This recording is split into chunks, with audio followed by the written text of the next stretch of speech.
and welcome to Diverse and Inclusive Leaders, the show where I interview the most inspirational and thought-provoking leaders of today and unearth their unique stories of diversity and inclusion to help inspire, educate and motivate others to make the world a better place. Today, I am ridiculously excited to be joined by the fabulous Paul Parker. Now, Paul is a former English professional footballer, manager and sports television pundit. He's had a wealth of experience within the sporting world, from his early days of attending Sanders Draper School in Hornchurch through to becoming a player and fullback from 1982 to 1997, most notably with Queen's Park Rangers. And in that time, he established a place in England's World Cup squad.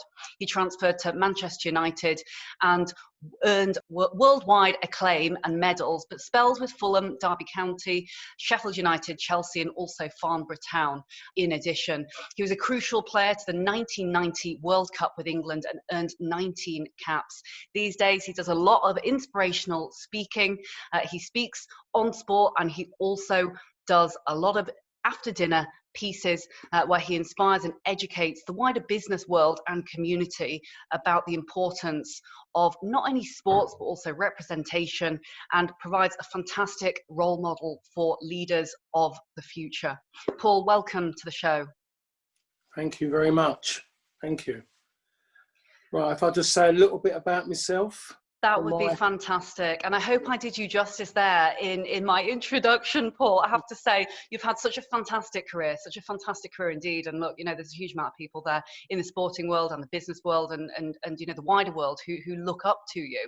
And so what would be great would be to hear from you a little bit about how you came to be where you are today, because obviously you're one of the most famous first black football players that graced the England squad. First of all, I think there's been a lot of done their bit for their clubs and for their country. I see myself as one of many on that side. But for me, I look at it from where I started from. My parents, obviously Jamaican, come across in the late 50s, met up in the UK. I was initially born in East London, West Ham, and then with an older sister, two younger brothers.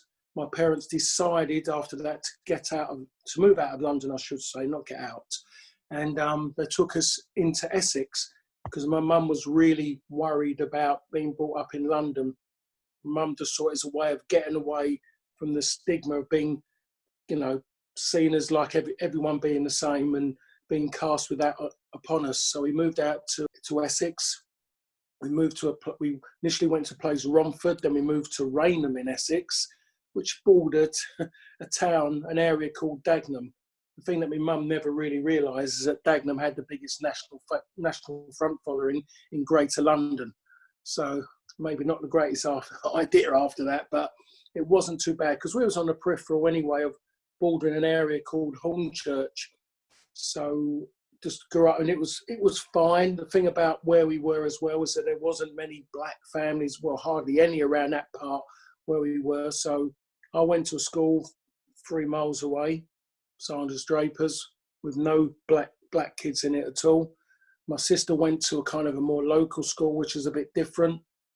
So I go into my new school and I was the only black kid there. And it was very, very difficult in the era of Skinheads, the era of, in a senior school, I should say, so from 11, the era of Roots on TV, even Boney M with Brown Girl in the Ring. It was made my life a little bit more difficult. But the thing that made my life easier is because I was an athlete. I become something of a talking point in the school because I wasn't bad at football, but when it come to sports, I could sprint. So I was always good in the 80-metre sprint, which we done. I was good in the last leg of a relay. I was good in the 200 and 800 metres, and for the long jump as well. I was winning and setting records in the school, district, county levels. And so I come a bit of a focal point, and everyone related to me because I was good at sport. when we played football, especially in the winter months of it, we used to start the games. The games used to kick off around about 2:45. So when everyone was coming out of school, a lot of the school used to stop and watch me play because all they was doing was to see me zipping about everywhere.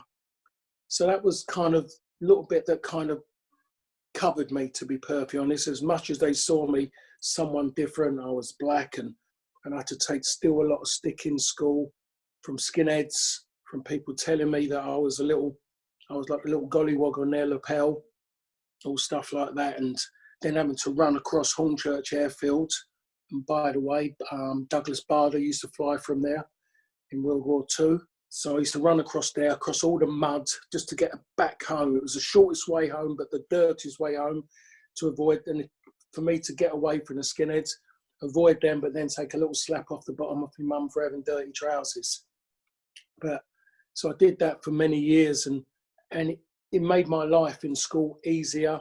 Everyone had that little bit about me. Even my brothers come into the school, and it made their life a little bit easier because of their, I wouldn't say bigger brother because they're both bigger than me now, but I'm going to turn around and say they saw their older brother who had kind of laid a path for them in a certain way. But then I started, by the age of 11, I was grabbed hold of by a club called Fulham who had a training camp in Dagenham. I started to get involved with them. Then I was travelling on the trains, which was hard sometimes, very, very difficult with people. People just, the way people looked at you and everything was always, you could just see people wasn't happy. And then while I was at Fulham, I went to Arsenal for a little while when I was about 12, 13. So I had to sprint from school, get to the train station, and then I had to jump on a train all the way to Arsenal station. Arsenal had a training facility, indoor facility at the ground, at the old ground, I should say. Training there, and by the time I was getting home, it's coming out at 10 o'clock at night. So I used to come out the train station, and I was about 12, 13, but I used to have to kind of wait inside the station until the bus was coming up the hill, because if I'd have gone out too early and waited at the bus stop, all the skinheads were coming out the pub down the bottom of the hill. So I'd rather waited inside and then run across the front of the bus coming up the hill to make sure that the bus saw me, and it was always going to open its door for me, because I could never have been left hanging around there at that time of night. In the end, I had to stop it because my mum got really worried. But Fulham was my path. Fulham was my entry level at football. Getting all the way through. The youth team coach at that time wasn't sure about me if I was going to be big enough. He's always sceptical about me. Had to send me to get my bones measured to make sure. I said I was going to be 5'8". I was cheated. I only got a 5'7", and then made my debut at 17. And then Fulham was in the third division at that given time, and the third division was playing a lot of teams in the north of the country. Going to play games up north was tough. Being a black player, seriously tough at that point.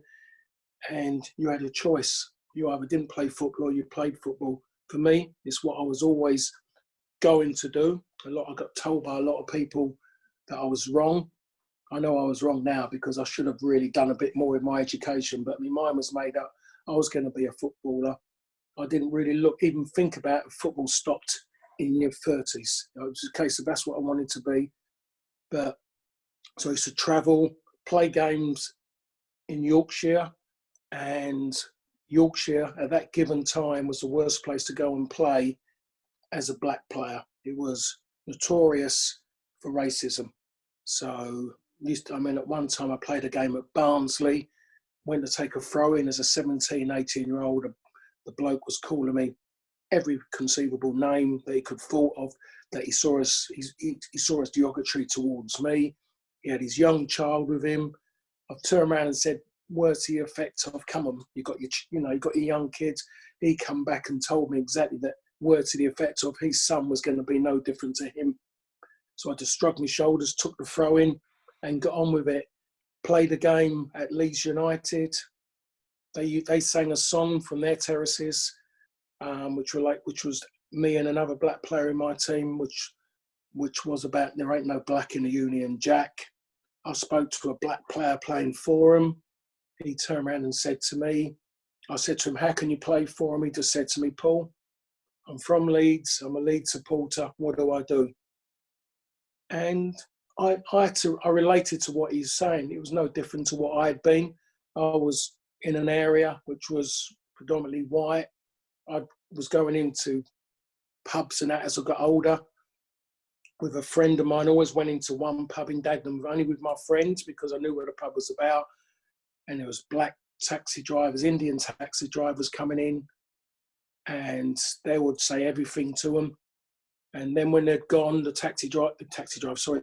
people or friends who I was with and everything, people I was with, I should say, would say, "It's all right, Paul, you're one of us." How do you deal with that in the 80s? You have to get on with it. You couldn't say anything. You couldn't go on. You couldn't fight about it because you was never going to win the battle, let alone the war.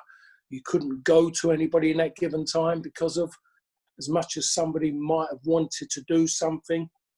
My good friend and still my great friend now, he used to get annoyed and wound up, but even he couldn't fight a battle for me, and that was his area, people who he knew, but he would have ended up getting hurt, and if he could have ended up being pushed out of it himself because of his friendship with me. Nothing could be done about that given situation at that time. And then as my career went on, went on to Queen's Park Rangers from Fulham. Things were different. I was playing then in a high division. Racism had improved slightly, but still wasn't great. Still going away from home. Still not very good. Teams still travelling, bringing their fans. Still quite bad. But then I'll go and get to Manchester United, and there's a massive difference of when I played for Manchester United. A big difference because United, bigger ground, a lot more fans, travel away, take a lot. It seemed like there was sound in them out. But prior to me signing for Manchester United, I played a game for Queen's Park Rangers, FA Cup game at Old Trafford. It was a replay, and I made a big tackle, a strong tackle, right on the byline, right in front of the then Stretford end, and it was up against a young up and coming player at that given time called Lee Sharp, and the tackle was both of us hitting the ball at the same time, and it was just one of those noises you couldn't replicate again. It was just incredible. The timing was absolutely immaculate. What we put on there, split second, bang, the noise it made, it sounded. It couldn't. I don't know what happened to a lot in that crowd. Maybe their excuse would be they thought something had happened to their star young up and coming player. But the referee's given a corner. As I'm walking back towards the penalty spot to prepare myself, the Stretford end started singing a song, and within that song they were singing. The song actually had the words of "Shoot that nigger." So I stood there. I just looked up at them. I just put like the gun to my head and just made out I was falling down, and then just did that sign. Quite a few of them started laughing at people around them, really. But that so after playing for United, after a couple of seasons, that actually got mentioned in one of their fanzines about that. I received a lot of letters from people relating to that, and actually people who had been involved with it, and they actually got caught up in the sheep mentality of that given time, which is still a lot of it about this time. So if there was one thing, as much as I still got a lot of respect for Manchester United, that one bit I will never ever forget. But that was the era. How many of them were racist? Minimal amount, but it's not about that. It's about a lot of them allowed themselves to follow onto something which they didn't really understand. They didn't know. They weren't digesting. They was just following, and they felt it was right to follow rather than to not. But then while at United, I must say that playing in a top division, minimal, nothing at all. If it was, I never heard it, got caught up in it, but it's still a big problem in football, something that isn't going to go away. Everybody wants to talk about it. Everybody's got an opinion on it, but time is the winner in this one, and education of children and education of parents are the major key. The kids will go so far, and with their parents, with their friendships, but it's about the parents, the education of understanding and respecting their kids' choices in life as well. Thank you so much for sharing, Paul. And I mean, it just breaks my heart hearing about some of the utter, just despicable, disgusting behaviour that you have very kindly shared there. And, you know, I guess what's really interesting is because you're clearly such a driven and resilient individual, that you didn't let it get the better of you. I mean, the one beautiful thing I think about sport is it's about how good you are on the pitch. And I wonder, was it the fact that you were so good at football and sports, from you sharing your stories of your early days with other sporting credentials as well, was it that got you through? In a way, was the actual skill? Because clearly having to switch yourself off to all of these unfortunate negative influences. I don't think it's always about being that good. It's about, I decided what I wanted to be. And as far as I'm concerned, no one was ever going to take that option away from me. The only way I wasn't going to get to where I wanted to be, and that was to be a footballer, was because I got told enough times for me to stop doing it. People who were paying at that given time or any time good money to come in to watch me play football, more fool them to come in and have a go at an individual rather than support their team. They chose to come and have a go at me. I disappointed them because I never wilted. I carried on, and in fact, it inspired me to go and to try and do even more. I never allowed them, never kicked the ball away, never got involved in any confrontation, because I learned that the moment anybody wants to use that kind of language towards you, that means they're people you don't want to get involved in a confrontation, because they're likely to do something that matches up to what they are as people. So the best way of hurting them was actually showing them that they weren't affecting me in what I was doing and affecting my job. And that's the bit that took me on. And when I hear, like I've been hearing over the last 18 months of the new wave of black players who are coming into the game, the black players who are sitting in TV studios, on radios, talking about walking off the pitch, it makes me want to cry. It makes me want to jump through the radio, jump through the TV, grab them by the throat, and actually say to them, do they realise how many black players, some who didn't cross the line, but others who have made it, and others who have gone on to great things, what they've done for you to be sitting there and talking about it, and you're asking people to back down and to allow these people to win. Honestly, it sometimes gets me a little bit emotional that people allow that happen. And do they honestly, just walking away from something make you think you're winning something? Because for me, it doesn't. Not in a million years. If someone can prove it to me, the one thing as you get older, is I think everyone realises you learn to become humble. So you're willing to put your hands up and accept. But at this moment, no one has convinced me why it's a good reason to show these people that they can stop you doing what you love best. And I just don't mean in football. I mean in any industry, any job. You cannot allow anybody to force you away from anything that you have worked so hard to get to and are looking to go and improve on. And the inspiring thing about it all is that you haven't let it get to you. Now, I wonder, and this is something that makes me very, very sad, is because obviously I speak to lots of individuals, and some, I'm not saying they don't have the strength of character, but it takes someone who really has got a huge amount of resilience to walk straight through that and have the fire in their belly to, I'm not saying not let it have them affect them per se, but to continue going with their head held high. That's really difficult for some people, and those who are perhaps more shy, and especially the youth who are incredibly impressionable as well. I mean, I remember being young and in school teasing about eyes, kind of it made me very, very introverted at the time. And I think it's really hard at that point when you are in perhaps a minority, or you you feel you're being treated badly by other people, to actually stand up and have your voice heard and carry on. on. And I wonder, is there any advice or any guidance or tips even, amongst the fact that obviously very inspirational having role models like yourselves? I think role models are a very, very big thing, but obviously they don't exist to everyone, especially in certain minorities, not necessarily that visible. But for those who are, feeling a certain amount of pressure, or perhaps being treated badly within whatever form, it could be in sport, it could be in business, it could even be at school, what would you say to them to try and get them through that time, like you did when you were younger, running and getting the bus from the skinheads, avoiding them, standing up tall when your brothers came into school, all that kind of, very, very brave stuff, frankly. How would you advise someone to make it through a time like that? I always say there's a reason why people in any walk, why people pick you out. There's always a reason.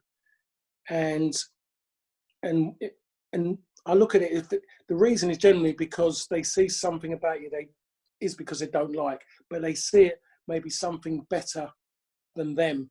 So my way of it is, the reason why you're better than them is to make sure that you actually stay better than them, and you always prove that by carrying on doing what you're doing, because it's affecting them. And as long as you know that you're doing it right, and you've got that fire in your belly to want to go and do it more, you carry on. Do not allow anyone to put that fire out. So you can always walk away. You can look at yourself in the mirror, and you know that if you haven't achieved what you wanted to, you know that you have tried your best and nothing stood in your way. Because the biggest thing, the worst thing can happen, and the biggest crime in the world, if you allow yourself to not achieve because of someone else you've allowed someone else to stand in your way. That must be the worst thing that you can ever live with, as far as I'm concerned. No one ever stopped me being a footballer. No one ever stopped me playing for a top club. And the bonus was, no one stopped me representing a country in which they thought I should never play for because I had the wrong colour skin.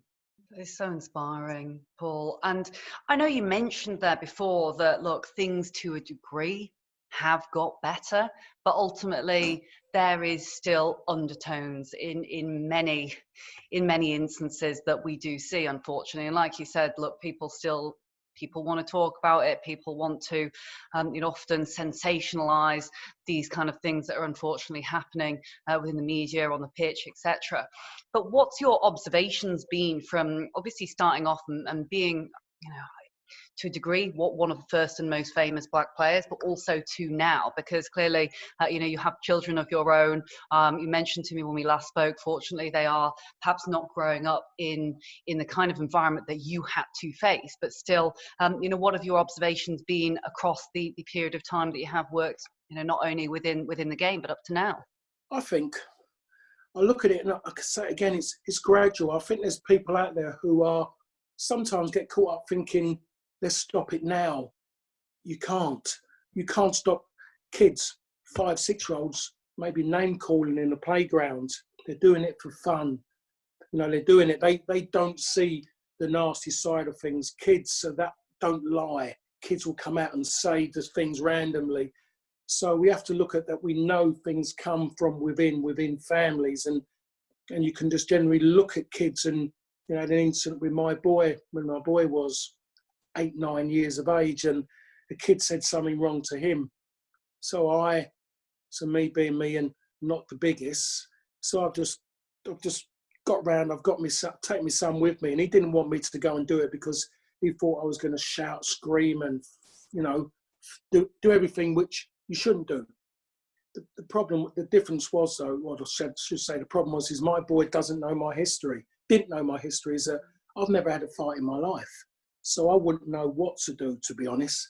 So I walked round to the parents' house, and I've knocked at the door, and I've just kind of just said, hello, I'm Paul Parker. This is my son, Jake. And Jake's kind of trying his best to hide behind me. I went, you're Jake and your son are, my Jake and your son are quite good friends in school. And I was just a bit concerned that your son said a few words to him, and it upset my Jake, and he's come back and said it to me. And we don't like seeing our kids upset, but it wasn't deep, but it's just those two are such good friends, and he's come round to my house and done things. And oh, your wife, I've met your wife many a time, and she's come round and to pick him up and stuff like that. I just wondered, I said, I just think that you need to kind of maybe talk to him and ask him if one of his uncles or somebody is saying things in front of him which he's interpreting is okay, because it's a concern. It's a concern for me because of my son. I don't want him upset. Those two are good friends. I don't want that friendship ruined. And thank goodness now, after being away for 8 years living in Singapore, those two boys are back being good friends now. And he's 23 now, and those two are like everything together. And he kind of, he's looked at me because his mindset was he was prepared for a confrontation. He's answered the door come home, got open quicker than being hit with a hurricane. He was ready for it. And by the way I presented myself, no conflict, I just wanted to ask a question, find out something. It completely changed the whole thing. And that boy, what he said there, got grounded. But I know that 9 times out of 10, it's the parents. It's the parents, and then maybe someone else a little bit further. But that happens. Giving footballers T-shirts to put on on match days. It's a waste of people's time making the T-shirts, warming up in T-shirts. I don't know why they do that. Waste of time.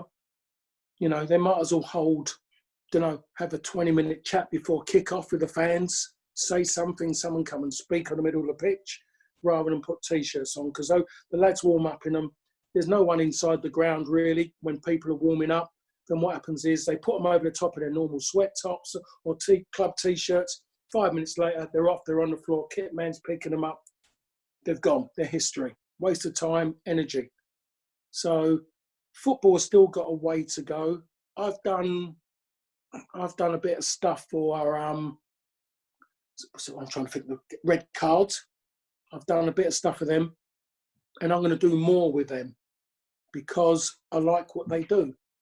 It's doing something which I cannot believe I'm actually doing. That's going back into a classroom with kids. They have kids in there, and I'm sitting down with kids, and they bring in a couple of, say, they do it inside a football ground. So the last one I've done was at Colchester United.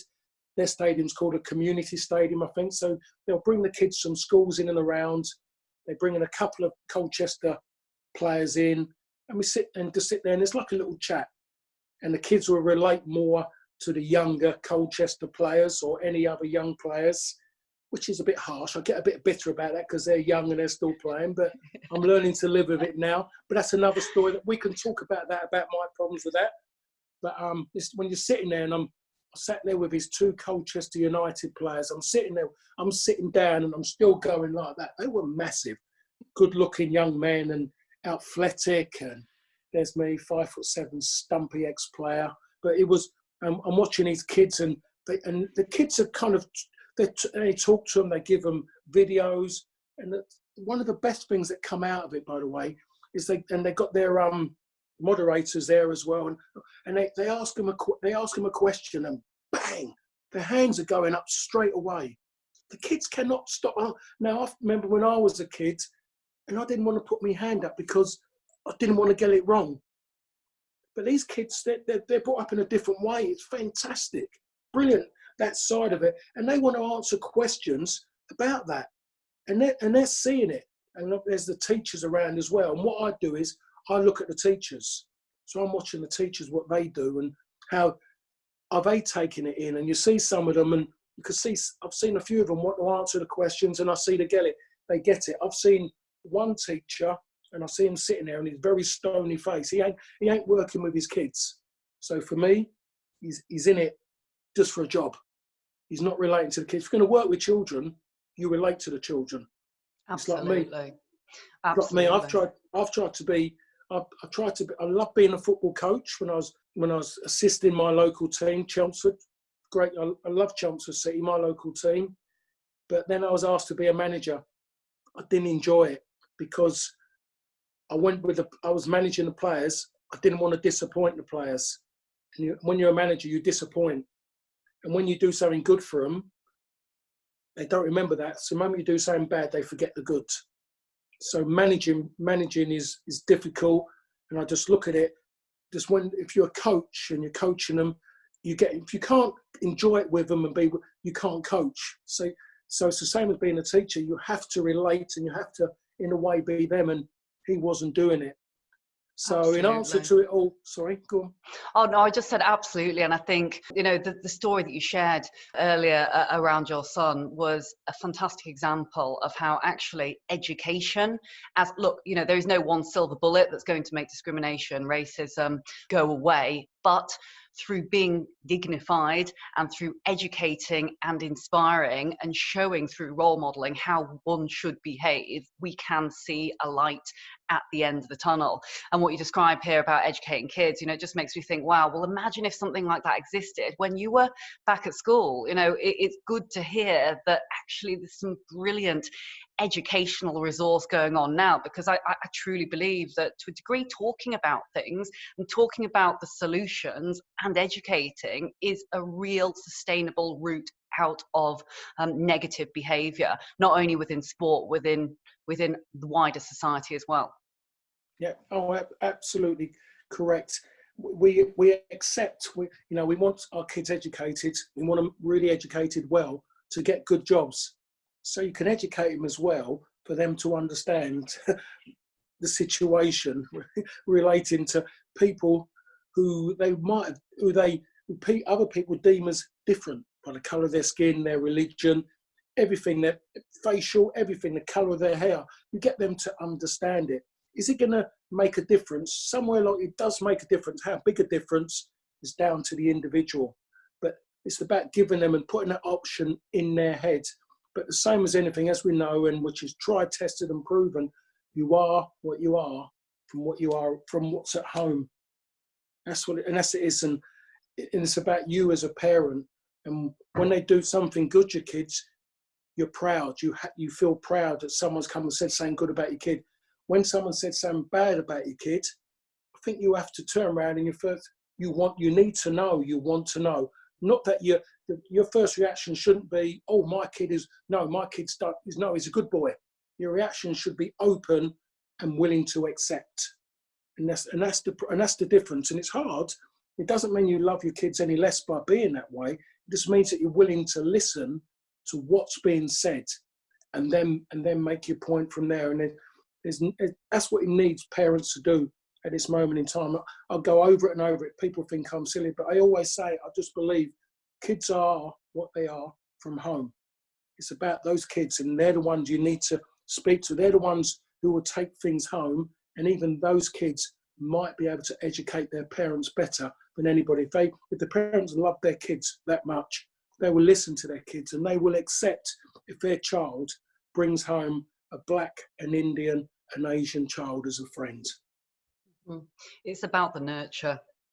I absolutely concur. It's about the nurture, and it's about having those positive influences that are around. And on that note, and I think, there's some brilliant organisations, and you mentioned one there, Kick It Out, brilliant organisation, doing great things to really start spearheading better behaviour and kick out bad behaviour and kind of racism and the likes. And I also see there is more diversity, not just by way of ethnicity, but by way of gender and, discussions around mental health and whatnot, which is starting to come to the forefront. In fact, I was only speaking just earlier this week with one of the board members from the FA, and she's the first Asian lady to be on the board at the FA, and I just thought, that's absolutely fantastic. Obviously, we must start somewhere, and it's great to see there is some representation now, not only on the pitch but also within the business side of things as well, because ultimately, for those that are, children, we've talked a lot about the youth on this podcast, but seeing someone who may look, sound like them, or they can relate to, actually, I think makes a huge difference on them having the belief inside themselves that they can go on and potentially have a career in that form. Yes, I get that to a point, but I do worry sometimes that people will see that, and people will come in and suddenly think, right, it's all done. I'm going to be okay because there's somebody black, Asian on that board, Indian on that, that's fine, everything's okay. Expectations of certain people might just escalate because of that. If that person is in that job for the right reasons, fine, it suits me, they're in there for the right reason. Are they going to be objective still? I really do hope so. I really do hope that they go into that job and they're objective to what they're doing. I'm more concerned about the person. If it was me, would I have felt better if there had been a black committee member on the board with England? Would it make me feel that I've got a chance here? Does it? No, it wouldn't have done, because I would have believed in my ability and thinking those people there know me as a footballer and they're going to judge me as a footballer. And if I'm better than someone else, I'm going to make it. And that is my way of looking at it. I know on quite a few occasions during my 15, 16-year career, there was discrimination there. But I wasn't aware of it because it was something that was never really talked about. It was there, but there was nobody really to go and enforce it, to go and start talking about it, because they knew it could be curtained for them. If they did, it would have affected their life considerably if they had started it. So I'm definitely one that to see more different faces, more black, Asian, Indian, anybody from anywhere, being on any balls, being in the right places. But I want those people to be right, but I want the people who are working within that to not suddenly think that they've got a better chance now, because there's nothing better than being in a job and know you're there on merit, rather than think you're being there because you're just ticking a box. Because I think, and I can only talk about being as a team, I've never, as a team person, or sometimes wish I was an individual sportsman, cook, that dinner, I've earned some money. But as a team player, my biggest concern is that my teammates know that I'm good at my job and I'm not there because somebody thought I better get in there because it's upsetting a few people if I'm not there. It's a very interesting point that you bring up there, because it's a strange juxtaposition in a way, because the fear is, and again, I have this very fear, and I can see that there is that very fear in those that are given opportunities, say, be it at board level or wherever it might be. The fear is that it is about tokenism. Ultimately, it's tokenism. I'm the token Chinese person, black person, whatever, to be given that job. They want to know that they are being there because, like you say, they're there because they are the best person for that role. I'm not suggesting that we do start to accept substandard individuals, whatever they may look like. But at the same time, I'd be interested now to see your thoughts on representation in some of these, be it more senior positions. How important do you think it is for having role models who have different faces, who have different backgrounds, who have that diversity of thought? Because ultimately, is that not what we are after? Is ultimately, again, maybe more in a business context, but that diversity of thought, no matter what our color, gender, age, race, etc. It's that diversity of thought, but trying to put the inclusion piece in place, almost more so than diversity, it's a very difficult kind of balancing scale, because I guess I feel two ways. One, I would hate to be feeling I am the token individual because of certain things that are happening around the periphery, but at the same time, I feel very strongly, maybe slightly different to yourself, that actually when I was growing up, had there been someone, and again, my parents, I love, amazing inspirations for all of the right reasons, not Chinese, obviously, because I was adopted, but had there have been more people who I could have related to in other forms, who might have been within business or school or whatever it might have been, or in the media, there was no China, other than maybe Gok Wan, actually,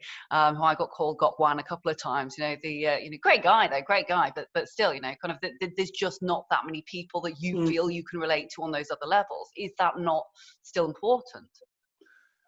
Yes, I think it is important, very important, but that person who's in that position, he's got himself to that position, and yes, he is a focal point for every race, every person, whatever it is below him. I think he's got to know himself that he's there for the right reasons, for him to some way get it down to everyone else to believe that he's there for that reason. Because my first shout, if I see something in my mind, and being totally honest, is why? Why is he there? And if he can give me that belief that he's there because he's good at his job, I'm going to think, great. But then my next worry is, if he's there, is he going to, will he feel that he's got to employ, he's talk about someone black, has he got to have black people there to prove his worth to the black side, to black people, that he's there? Because he mostly would feel that he's got to bring black people in. That's the pressure that he would be under. I'm quite sure that's the pressure. People would question him because, or her, that they're not doing that. When in theory, they should have got that. I got my job as a footballer because I believe I was good enough. And that was always, never crossed my mind that I was there for a reason. And I think people know that football was in that way. The hardest thing in football now, one of the hardest, is to trying to be a manager. There's a lots of things about that. But I think there's a lot of, I don't know how many black people are walking around telling themselves, well, I'm not going to get a job because I'm black. How many of them have really gone and tried for it to go and prove a point? You're being scrutinised because you're still deemed as different. You're something new. But then it was something new for black people to play football, and it was something new. That barrier got broken down big time. Successful sides are not successful without black faces. People should remember that. So at some point, there's going to be more black managers. And then black managers are then going to decide what kind of players they're going to get. But people will understand that he's going to go and get black players. He's going to go and get white players. He's definitely going to go and get Asian players, because Asian players are matching up and becoming in the top 20 of the best players in the world. So football is changing. The problem is away from the playing side. But that's going to take time. At the moment, I think everyone is trying to rush things too quick, trying to get different faces at every level. It took a long while to get a different face on a football field. It's taken even longer to get it at the side of a football field to manage. It's going to take longer to get that level. People have got to be patient and stop demanding that they get people in. They've got to make sure that when that person gets in there, he's in there to stay because he deserves to be there, not because a scheme has got him in there to get that job, because that's doing that individual no good at all and what people are thinking about him or her. I concur with it being promotion based on skill, but it saddens me to picture a world where it could take as long as it took for the glass ceiling to be broken, say in your instance. If it takes another, and look, there's no one silver bullet, as we've said. This is going to take many, many years, but at the same time, I mean, we live in a multicultural melting pot, and there's so many great ideas. Again, football is absolutely a meritocracy, and I think business should be the same way. But ultimately, it should be representative of the society in which we live. Yeah, I do understand what you're saying, and when you talk about that things taken as long as it initially took with the glass ceiling bit, I think it would be quicker this time than before, because that was so difficult with black players coming in the early 60s, and everything was hard work. It was a completely different world. This world is now we're talking about more understanding, definitely more opinionated. So there's things, it's going to be quicker, but it's going to take time. And I'm one of them, I relate to it. There's a lot of black people out there who wouldn't have liked what I said. There's a lot of black people out there who want things now, want it now. And I turn around and say, you still have to be patient. You still have to have that, be able to do that job properly. There's an old saying said many, many years ago, that a black person goes in for a job, or any kind of job, goes anywhere, and what he would be said to from his mum would always be, when you go and do that, to succeed you have to be better than the white man. Doesn't matter what, you can't be the same as, you have to be better. That was always said. My mum never said it to me because my mum had too much going on with work to worry about me and football, but that was said to a lot of black kids, lads who were coming out of London to play football, and where it was really, really tough coming out of London to do it. And then and not too many black players come out of inner London and go and get themselves into high positions in football, any walk of business. So when they come out, they have to come out and be mentally strong. And they were told they have to be better than the white person, the white man. And that was what they aimed for. And if they could go and prove themselves better, then they believe that they should be there. And that's no different now. I'm sure that is being said now. That's the focal point they aim for. Not to be the same as, you have to be better. If there's 20 questions there, if they get 20, you want the 21st question to be better than that person. So you've got something to say, I deserve to be there. That's what it's about. If you're below, you're never going to be accepted, because people say you got there because of you as a tick in the box. Well, talking of questions, and I'm conscious of time because I realise I could sit here, Paul, and talk to you all day quite happily. But I'd love to go into a very quick lightning round, if that's okay, before we summarise for today. And I'm going to give you about 30 seconds to answer each of the next questions, if that's okay. Right, okay. Okay, so first of all, what does diversity, inclusion and belonging mean to you personally? It means more about seeing more different faces, more active in today's society, in the work society, in offices, in top offices, seeing different faces in higher positions in football clubs. And who's been your biggest role model today? And it could be personal, could be professional. So you actually mentioned this question before. I didn't really take it in, and I knew then it was a difficult one to throw up. You can have a couple if it helps. You can have a couple of people. Somebody, on a football point of view, I'd always mentioned Ray Hartford, who's sadly gone now. Ray was my youth team manager when I was at Fulham. He was the one who dragged me away from something to help me get to where he thought I should have been. In other words, he sorted out my arrogance, my belief in thinking I'm okay, my speed and everything will get me out of trouble. He gave me a little lesson, and for that I never forgot him. I mentioned him quite a lot in my book I've done. I'm still quite close with his son. His son took to me as well, his young son Paul took to me as well.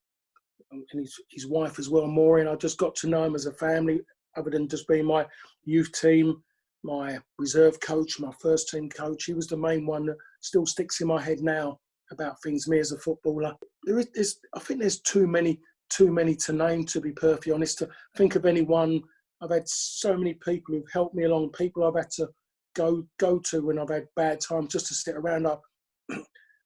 I'm from a family of 6, but I spent a lot of time round with mates and with their families. So I was everywhere. It's like a nomad. I went around and everywhere. So it's kind of made me change in my own way. I wouldn't want my boys to be like I was. But I did it. I felt I'd done it for a reason. Great answer. And finally, if you could go back in time and give the young Paul some advice, or indeed someone who may be going through a similar situation as you did back when you were at school, say, what advice would you give your younger self? I think when I'm school time, I look at everything in school, and on the sports side and the way I done it, everything was fine. The one thing which I always throw up, because I look at things, and given this moment we're in as well, this situation is blowing it up incredibly. What I lack a decent education. That's my one thing, my biggest regret. One thing that I stuck with push my boys. They're very, very lucky where they went to school here in this area, but they had good 6 years in an international school in Singapore. It robbed me of money, but I had to work hard for it, seriously hard for it out in Singapore, for them to go to that school. But I'm glad they did. I'm really glad, because the grounding they had for education was a damn sight better than what I had. Everything was there for them. One of them, my eldest boy, took it and grabbed it. My youngest one struggled, but he done it. He got through it, and it's helped him. I never done that. I had an opportunity, like everyone get an opportunity, but I decided I wanted to be one of the lads. I decided that football was my path. I didn't realise that I didn't want to understand the fact that football is not for life. Education is the one thing, my biggest regret, that I never, because in this moment like this, when everything I do is related to football, and so obviously there's no football, I just want, is there anything I could do? Could I go and do other stuff? And there's a lot out there I could have done. I was sitting like chatting to you here, there's stuff that I could have done, but no, because I didn't have that grounding to go and do it. That's such wise advice, Paul. Such wise advice. And listen, thank you so much for being here today. It's honestly, it's been an absolute joy to speak with you. An absolute joy. I think actually this is one of our longest ever podcasts. So Sorry about that. No, it's quite all right. And it's, it's a very telling sign of actually how fascinating it was, honestly. And I mean that from the bottom of my heart. I think, some of the stories that you told are absolutely, very, very gritty, very, very real, but serve, I very much hope, as real inspiration for those who are listening in. And I absolutely, some of the things that I took away, and I've written actually quite a lot of notes here, but just to be very brief, because I know that we have been speaking for some time, is look, things that really resonated with me are not to let anyone put that fire out. Never let anyone put that fire out. It doesn't matter what anyone says or what they might throw at you. It's actually, as long as you tried your best and you've done your absolute best, it doesn't matter at all. And it's funny because my dad actually always said that to me, always. As long as you've tried your best, I will always be incredibly proud of you, and that's what matters. Another piece that you said there as well is that the crime really is not to achieve, and so never to allow others to stand in your way. Actually, the biggest almost punishment, if you will, for those who are maybe saying not nice things or discriminating, is actually to prove them wrong and to show how being as you have, very dignified, very humble, very courteous, and actually try and educate others in the right way to behave is ultimately the way to go. And I think that example that you gave there with your son and actually having a conversation to educate, the outcome of that could have been very, very different, very, very different indeed. And so actually being aware of our behaviours and how we go about things, not only are we setting a fantastic example to others around us, but also to our children, who are the leaders of the future. Correct. Thank you very much, Paul. My name is Leila Mackenzie-Dellis, and you have been listening to the Diverse and Inclusive Leaders podcast. We're with you every week, but we're here more frequently at the moment because it is uncertain times. We want to be here to support and share the voices of many inspirational leaders with you. Please do make sure you check us out at www.dialglobal.org/podcast. We have a COVID-19 support hub as well. And if you haven't taken notes of everything throughout today's podcast with the fantastic Paul, then don't worry, because we'll do all the hard work for you and we'll put all of the key learning pieces in there from the discussion, so you can check that out afterwards as well. Thank you very, very much for listening, and we'll look forward to seeing you again next week. Thank you so much for watching the Diverse and Inclusive Leaders podcast. Please do feel free to hit the like button below, or if you'd like to receive future notifications, do ping the notification bell here at the side. If you're interested in the audio version only, you can find it on the following streaming platforms. Any extra info and descriptions will be in the links below. Look forward to seeing you soon.